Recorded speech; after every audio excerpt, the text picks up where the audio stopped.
Historians talk about, and people at the time talked about, the journey across the Atlantic as the Middle Passage.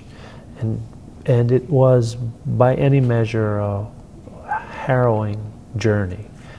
Africans would be loaded below decks and stacked almost like cordwood in the holds of the ship, and often, depending on the size of the ship, maybe 3 deep, where you'd essentially have bunks or racks in which you would stack Africans.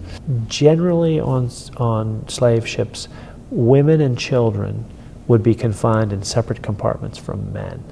Often women and children would have the run of the ship. They would not be chained, actually, reflecting the sense that they were less of a threat. But also, I'm sure, to increase the sexual vulnerability of women on the ships. Their vulnerability to rape by crewmen and what have you. Men would generally be confined in a separate compartment and would be chained. The system typically was that men would be chained 2 to 2, and they would be shackled at wrist and at ankle, 2 at a time. And then at night, a chain would be shot through those shackles to sort of confine people within the area.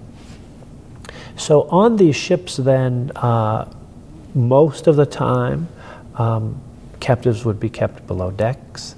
They would occasionally be brought up on deck. A part of the ship would actually be, of the deck, would actually be cordoned off. And so within that area, captives, like a prison yard, if you will, could be brought up on the deck and could exercise. And normally they would have guns trained on them. The Sally, for example, has an assortment of what were called swivel guns, which you could mount on the rails, and those guns could swivel outward to fire if you were defending yourself against a ship.